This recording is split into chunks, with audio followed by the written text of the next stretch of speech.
एक सीधा साधा गांव का भगत कभी कथा नहीं सुनता था, गाय चराता था गांव की। तो एक दिन और गोपाल जो गाय चराने वाले थे उन्होंने कहा, यार कभी तो कथा सुन लो, रात दिन पशुओं के पीछे घूमते हो, पशु बुद्धि, कभी तो कथा सुन लो।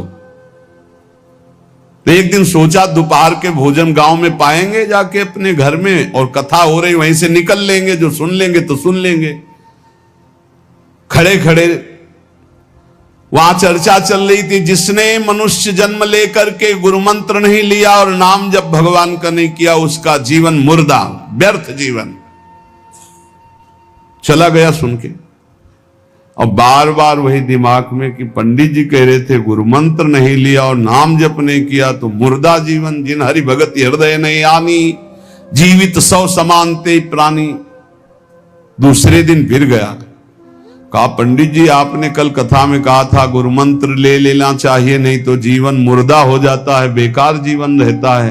तो देव गुरु मंत्र आप, और तो हम किसी को जानते नहीं। देखा फटा पुराना कपड़ा, डंडा लिए एक चरवाहा। उनका ऐसे थोड़ी कि तुरंत गुरु मंत्र दे दिया जाता है, आखिरी दिन कथा के मिलना फिर दे देंगे, टाल दिया। अब वो आखिरी दिन कथा के तो दिन चढ़ावा चढ़ रहा था, तो पंडित जी ने कहा जब चलें तब ले लेना गुरु मंत्र, टाल दिया। अब वो जब आखिरी दिन के बाद, वो तो उस समय घोड़े पे बैठ सब सामान लाद के पंडित जी चलते थे, वो तो सब सामान लाद के चलने लगे। हो तो पीछे पंडित जी आप जो कह रहे थे कि गुरु मंत्र देंगे, आप गुरु मंत्र दे दीजिए। पंडित जी रबड़ी पवाई गई थी, घोड़े से उतरे, घोड़ा एक भगत के यहां खड़ा किया और लोटा लिया और भागे, क्योंकि सोच लगी थी। अब वो भगत किसान आदमी, गांव का गंवार आदमी पीछे लगे, पंडित जी अरे गुरु मंत्र दे दो, कितने दिन से टहला रहे हो आप। अरे उनका यार मतलब सोच का पैसा, तू गुरु मंत्र की बात कर। अब वो पीछे लगा कि अब हम नहीं जाने वाले, आपने सब सामान लाद ली थी, भगवान की कृपा कहो कि आपको सोच लगी आई, नहीं तो आप हमको तो गुरु मंत्र ही नहीं देते, हम आपको नाम पर विश्वास की बात।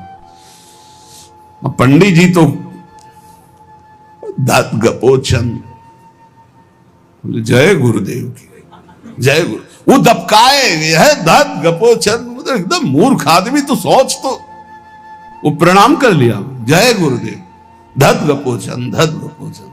जपना न राधा न कृष्ण न राम न हरि। घर आया, बोले आज से गाय चराना बंद। बोले क्यों? बोले गुरु मंत्र मिल गया, अब हम भजन करेंगे, हमारा जीवन मुर्दा नहीं रहेगा, अब जीवन सार्थक रहेगा। और मेहनत करने वाला आदमी, गाय चराने वाला आदमी, अब शुरू हो गया बैठ के धत गपोचन, धत गपोचन। अब इसमें न कोई भगवान नाम है, न कोई मंत्र है, न प्रणव है, न नमो नमः, कुछ नहीं। गांव के लोग, घर के लोग बोले कि यार 50 गाय चराता था, पता नहीं कौन सा हम लोगों का पाप उदय हुआ कि कह दिया कि कथा सुन लेना। अब वो गाय चराना भी छोड़ दिया, अब गपोचन शुरू हो गया। अब उसकी ऐसी लगन लगी, सहज सरल भोले जो होते हैं ना, हरिवंश महाप्रभु कह रहे हैं, मुनि मन ध्यान धरत नहीं पावत, करत विनोद संग बालक भट, दास अनन्य भजन रस कारण, जैसे हित हरिवंश प्रगट लीलान। लालजू महाराज बड़े बड़े मुनियों के ध्यान में नहीं आने वाले, बड़े विनोदी। रुक्मिणी जी से कहा तैयार हो, भगत के दर्शन करने चलना है। रुक्मिणी जी ने कहा बहुत दिनों बाद आज आपको किसी भक्त की याद आई, प्रभु जरूर कोई महाभागवत होगा, हम चलते हैं। बोले बहुत विचित्र महाभागवत। चले, साधारण वेश में चलना है। जब गांव में गए, उस भगवान तो सर्वज्ञ ही है, उसके घर के दरवाजे में बैठ गए और रुक्मिणी जी से कहा कि पहले तुम मिल के आओ भगत के, फिर हम मिलेंगे। रुक्मिणी जी ने कहा हाँ ये उत्तम बात है, पहले हम उनको दर्शन दे के और दर्शन करके आती है। तो आंख मूंदे ऐसे, न खाना न पीना, धत गपोचन। रुक्मिणी जी ने कहा ये कौन सा नाम भगवान का, न विष्णु शास्त्र नाम में है न गोपाल शास्त्र नाम में है, और कहीं हमने पढ़ा नहीं, ये कौन सा भजन कर रहा है। कहे किसका भजन कर रहे हो, चुप रहा। फिर किसका भजन कर, 2-3 बार तो गुस्सा के आंख खोला, देखा कोई स्त्री, तो बोले तुम्हारे खसम का भजन कर रहे हैं, और किसका कर रहे हैं। वो रुक्मिणी जी आ गई, बोले बहुत जानकार भगत है प्रभु द्वारिकाधीश से कहा बहुत जानकार भगत है। बोले क्यों, बोले हमने कहा कि किसका भजन कर रहे हो, देखो हम इतना छुप के गई थी लेकिन वो पहचान गए, वो कह रहे तुम्हारे खसम का भजन कर रहे थे। अब भगवान ने कहा हाँ तभी तो हम आए भगत जोड़कर। बोले प्रभु आप दर्शन बाद में करना, जाके पहले हमारा प्रश्न बता दो, प्रश्न का उत्तर दे दो कि आपके विष्णु शास्त्र नाम, गोपाल शास्त्र नाम, बहुत से नाम हैं, ये नाम तो हमने कभी नहीं सुना। भगवान ने कहा ये नाम हमको तो बहुत प्यारा है। बोले आपको कब, मतलब ये कब कैसे नाम रखा गया। बोले बहुत प्यारा है, हमारा ब्रज का रखा हुआ नाम है, ब्रज में मैया ने रखा था। कैसे रखा था। बोले एक दिन मैं माखन चोरी कर रहा था, सखा के कांधे पर खड़ा हुआ, ऊपर माट में हाथ डालकर मक्खन पूरा ऐसे खाता जाता, सखा को पवाता जाता। इतने में मैया और गोपी जन आ गई। ए कन्हैया ये क्या कर रहा है। अब हमने देखा कि फंस गए। हमने कहा कि मैया हमें बहुत भूख लगी थी और देखा कि इसमें चींटी चढ़ी हुई है, तो हम चींटी निकाल रहे थे। तो बोले चींटी कैसे निकाल रहे थे, यहां पूरा हाथ सना हुआ है तुम्हारा चींटी।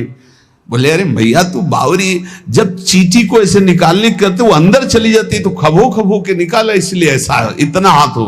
बोले यहां मुंह में भी जब तुम्हारे मक्खन लगा, एक मक्खी बार बार उड़ रही थी तो हम ऐसे मारा तो पूरा मुंह में मक्खन लगा। मैया ने कहा धत गपोचर।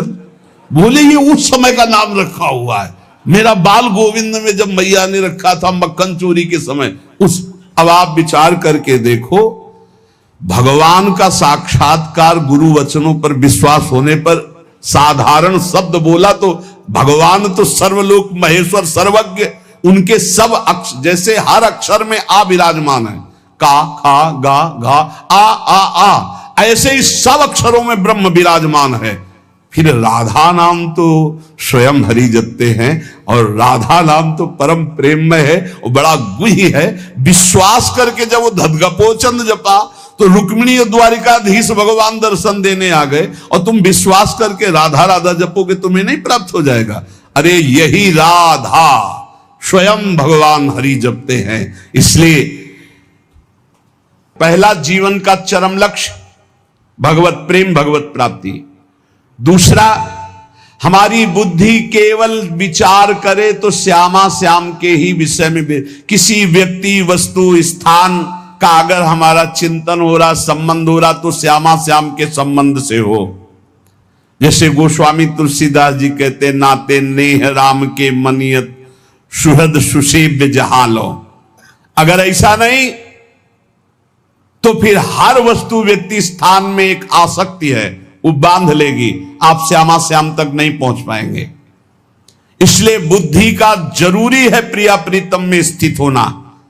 अगर बुद्धि ये निश्चय कर ले कि परम सुख स्वरूप श्यामा श्याम ही हमारे हैं, हम श्यामा श्याम के हैं, सुख है तो श्यामा श्याम के नाम में, रूप में, लीला में, धाम में। अभी आपने सुना आनंद का तारतम्य। तीसरा, जो गुरुदेव ने नाम दिया है इससे बढ़कर महत्व किसी नाम में नहीं होना चाहिए। किसी की निंदा नहीं, सब नाम हमारे प्रभु के हैं, पर हमारे लिए सर्वश्रेष्ठ नाम हो गया जो गुरु ने दिया है, जो मंत्र दिया, जो नाम दिया। एक एकांतिक में आए और बोले हम कुछ 2-4-6 महीने से हम आपके शिष्य हैं, मंत्र ले लिया है। स्वप्न में एक महात्मा आए और उन्होंने हमको और मंत्र दिया है, तो अब तो हम समस्या में फंस गए कि आपका दिया गुरु मंत्र जपें या स्वप्न में कोई और महात्मा आए थे उनका दिया जपें, क्या करना चाहिए। हमने कहा तस्मात् शास्त्रम प्रमाणम। जब सप्तऋषि जी आए स्वप्न में नहीं, सीधे साक्षात आए पार्वती जी के पास, और कहा ये किसके लिए तपस्या कर रहे हो? महादेव जी के लिए। महादेव जी में क्या है, चलो हम तुम्हें भगवान नारायण को पति रूप में, भगवान विष्णु वैकुंठाधिपति अपार वैभव उनको। तो जो माता जी ने बात कही पार्वती मैया ने, वही बात पकड़नी है। उन्होंने कहा तजऊ न नारद कर उपदेशु, आप कहें सतबार महेशु। सप्तऋषियों, अपने गुरुदेव नारद जी के उपदेश का मैं कभी त्याग नहीं कर सकती, चाहे स्वयं इष्ट देव भगवान शंकर आकर सैकड़ों बार कहें तो भी। तजऊ न नारद कर उपदेशु, आप कहें सत बार महेशु। कोटि जन्म लगी रगर हमारी, बरों संभुनता रहूं कुंवारी। करोड़ जन्म लूंगी, हर बार अपने गुरुदेव के दिए हुए मंत्र का अनुष्ठान करूंगी और देवाधिदेव महादेव को पति रूप में वरण करूंगी, अन्यथा कुंवारी रहूंगी। बहुत सी कन्याएं और बहुत से वर हैं, आपको ब्याह कराने का शौक है तो आप जाइए, लेकिन मैं पर्वत से प्रकट हुई हूं, हिमालय से, मैं अडिग हूं अपने गुरुदेव के वचन में। तो यहां कह रहे चौथा, समस्त इंद्रियां भोग विलास के लिए लालायित रहती हैं, सबकी। अब इनको भोग देना भी है, बिना भोग के, बिना विषय के जीवित नहीं रह सकते। शरीर चलाना है, सेवा धर्म पूर्ति करनी है, पानी पीना भी विषय है, अन्न पाना भी विषय है, देखना भी विषय है, सुनना भी विषय है, सब विषय के अंतर्गत आता है। तो यहां अपनी इंद्रियों से जो विषय ग्रहण करना है वो भागवतिक करना है। जैसे हमें पानी पीना है तो प्रभु को अर्पित करके राधा वल्लभ लाल की जय, और फिर भावना करो हृदय में प्रभु विराजमान है, जलपान करो। भोजन भोग अर्पित किया, भगवत स्वरूप प्रसाद, हम प्रसाद पा रहे हैं। वस्त्र प्रसादी, सुनना भगवत विषय, देखना भगवत भाव, बोलना भगवत संबंध से। हर इंद्रियों के विषय को हमें भगवत संबंध से युक्त कर लेना है। यदि भगवत प्राप्ति करनी है, भगवत प्रेम प्राप्त करना है, तो पहला चरम लक्ष्य मुझे इसी जन्म में भगवत प्राप्ति करनी, भगवत प्रेम प्राप्त करना है। दूसरा बुद्धि का पूर्ण समर्पण अपने आराध्य देव श्यामा श्याम में। तीसरा गुरु प्रदत्त नाम रूप लीला गुण सेवा उपासना सांगोपांग गुरु प्रदत्त। चौथा समस्त इंद्रियां भगवत संबंध से युक्त। पांचवा जीव का चिंतन प्रत्येक क्षण पदार्थ, व्यक्ति, परिस्थिति, विचार भोगों के, क्रियाओं के, संबंधियों के, जहां जहां जाए वहां से हटाकर अपने लक्ष्य श्यामा श्याम में लगाओ, या जहां जहां जाए वहां प्रिया प्रीतम की भावना करो। जीवन का प्रत्येक पल किसी व्यक्ति के विचार में, वस्तु के विचार में, स्थान के विचार में, भोग विचार में, जहां जहां जाए वहां से हटाकर श्यामा श्याम में लगाओ, या जहां जहां जाए वहां श्यामा श्याम को देखो। बहुत सुख मिलता है, अपार सुख मिलता है। जिससे प्यार होता है, अपनापन होता है, उसकी बात सुनने में सुख मिलता है। अरे वो दिशा अच्छी लगती है, वो दिशा अच्छी लगती है। जिधर अपना प्यारा बसता है ना, वो दिशा अच्छी लगती है। उधर से आई हुई वायु ऐसा लगता है प्यारे का आलिंगन हो रहा है, अभी वो प्रेम जागृत नहीं हुआ। इसलिए उस एरिया को कोई आ जाए, अच्छा आप उधर से आए, जहां अपना प्यारा बसता है उस क्षेत्र का कोई आ जाए तो ऐसा लगता है प्यारा मिल गया। उधर की वायु आ जाए तो प्यारा है। जहां प्रीतम जी देश की प्यारी लागे पौर, जिधर प्रीतम बसते उधर से यस्या कदापि वसनांचल खेलनोत। जिधर हमारी प्यारी जो प्यारे जो, नाम में अपार सुख तब अनुभव आएगा जब आसक्ति हो जाएगी। अभी आसक्ति अन्यत्र है, नाम में आसक्ति तो है नहीं। तो एक उपासक, ये मुझे नाम जपने में श्रद्धा नहीं हो रही, बिल्कुल ना हो, आप चिंता मत करो। भाव शब्द समझिए, कुभाव अनख आलसहु, नाम जपत मंगल दिशि दसहु।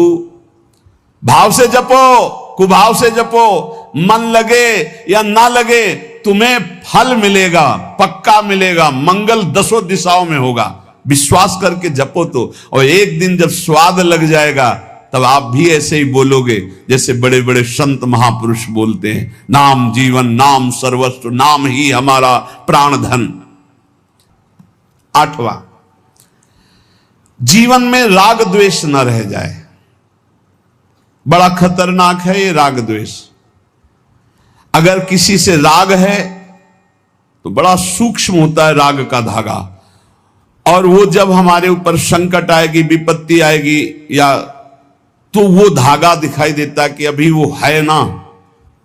द्रौपदी जी को पहले श्री कृष्ण याद नहीं आए, 5 महारथी पति है अतिरथी, और वो याद आए, फिर भीष्मादि याद आए, फिर अपनी भुजाओं का बल, फिर दांतों का बल, और जब निर्बल तब महाबल। सुनेरी मैंने निर्बल के बल राम, महाबल प्रभु श्री कृष्ण का तब जागृत हुआ। ये राग बहुत खतरनाक है, किसी से राग ना करें। यही राग जब प्रियालाल के चरणों में अर्पित हो जाता है तो अनुराग कहलाता है। जब शरीर भोग, शरीर संबंधी, यही बहुत फंसाव वाला जन्म मरण चक्र का मूल यही राग है। और जब इसमें बाधा पड़ती तो द्वेष हो जाता है। द्वेष बहुत खतरनाक है। भजन कर रहे हैं, कई वर्ष पहले किसी ने कुछ कहा, याद आ गया और जलने लगा हृदय। उसकी पूरी सामने झांकी है, भजन कर रहे हैं प्रभु का, और झांकी है उस द्वेष जिससे हुआ है, और हृदय जलने लगा। या कभी वो सामने पड़ गया तो देखकर जल। द्वेष ना होने पावे, अजात शत्रु ते सदा। भक्त अजात शत्रु होता है, एक भी पूरा सृष्टि में शत्रु ना होने पावे। 9वां, प्रत्येक परिस्थिति में अपने आराध्य देव के द्वारा दिया गया मंगल विधान है ऐसा मानना। एक बार हमने सुना था, उस समय किडनी का रोग प्रकाशित नहीं हुआ था, कि असाध्य रोग भगवान की विशेष कृपा से प्राप्त होता है। तो साधन पर उस समय जोर था, तो डर लगा कि असाध्य रोग कृपा कैसे हो सकती है, ना साधन में बैठ सकते हैं, पीड़ा रहती होगी तो भजन भी नहीं हो सकता, तो ये कृपा कैसे हो सकती है असाध्य रोग। लेकिन सच्ची आपसे कहते हैं, साधना हो रही थी भगवत मार्ग में जैसा कुछ, लेकिन शरणागति में कमी थी, क्योंकि साधन पक्ष में विश्वास बहुत जोर का था। शास्त्र प्रमाणित साधन के बल से भगवत प्राप्ति पर विश्वास हमें था। कृपा शब्द का हमारा कोई परिचय नहीं था, कृपा शब्द से हमारा कोई परिचय नहीं था। पक्का समझ लीजिए, क्या कृपा शब्द, ये तो शब्द ही नहीं था, बस साधन शब्द से परिचय था। अपनी इंद्रियों को बस में करो, मन का निग्रह करो, और भगवान का निरंतर भजन करके परम पद प्राप्त करो। हर समय अपने साधन में लगे रहो। जब किडनी फेल हुई, साधन शब्द हटा, अब हाहाकार मच गया अहंकार में। अब क्या, फिर जो अहंकार शरणागत हुआ, फिर बात बन गई जो करोड़ों जन्मों की साधना से नहीं बनती, वो इस असाध्य रोग ने काम बना दिया। कह रहे हैं कि प्रत्येक परिस्थिति में पूर्ण कृपा, पूर्ण मंगल विधान देखना, ये 9वां सूत्र है। जैसी भी परिस्थिति आवे, चाहे जितना विकराल रूप लेकर के आ जाए परिस्थिति, कृपा ही कृपा, कृपा ही कृपा, सच्ची मानना, परिणाम में देखना बड़ा मंगल और बड़ी कृपा होगी। 10वां, प्रेम प्राप्ति के मार्ग के पथिक का जीवन बड़ा विनयमय, बड़ा विनम्र, बड़ा संयमी, सदाचारपूर्ण, त्यागमय और शांत सुख स्वरूप, प्रेमी महात्मा का ये स्वरूप। बड़ा विनम्र जीवन, बड़ा विनयमय जीवन, बड़ा संयमित जीवन, सदाचारपूर्ण और त्याग रूप, त्याग की चेष्टा नहीं, वो त्याग रूप ही है। प्रभु के सिवा उसे कुछ अच्छा नहीं लगता। कुटुंब देहते जाए छूट सब ही विधि नातो।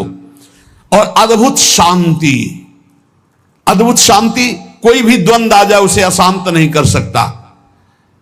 11वां, श्री राधा माधव के नित्य नूतन परमानंद प्रदान करने वाले पदों का गायन, उनकी सेवा, उनके प्रेमी जनों के दर्शन संभाषण,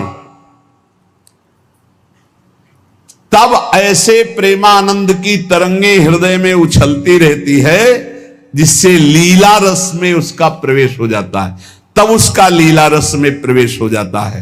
इसलिए अपने जीवन को महाप्रेम में बनाने के लिए जो आप सत्संग में श्रवण करते हैं, ये बड़े सौभाग्य से श्रवण कथन का हमें प्रभु ने अवसर दिया है।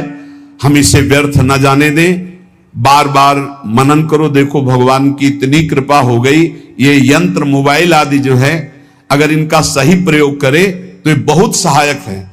एक बार सत्संग हो गया, जो पकड़ पाए नहीं, हम 10 बार सुनेंगे तब तो हम पकड़ लेंगे ना। तो 10 बार कैसे सुनते? अगर ये मोबाइल ना होते, ये यंत्र ना होते तो हम कैसे सुनते? बड़ी कृपा भगवान ने की। जैसे जैसे कलयुग हमारी स्मृति का अपहरण कर रहा है, तो भगवान के द्वारा प्रेरित होकर विज्ञान भी वैसी सहायता कर रहा है कि एक बार का सत्संग हमें पकड़ में नहीं आया तो हम 10 बार मोबाइल से सुन सकते हैं। बस हर चीज में गुण दोष है, तो मोबाइल के दोष को स्वीकार न करें। प्रपंच देखना, गंदी बातें देखना सुनना अगर शुरू कर दो तो दिन भर ही उसी में लग जाएगा।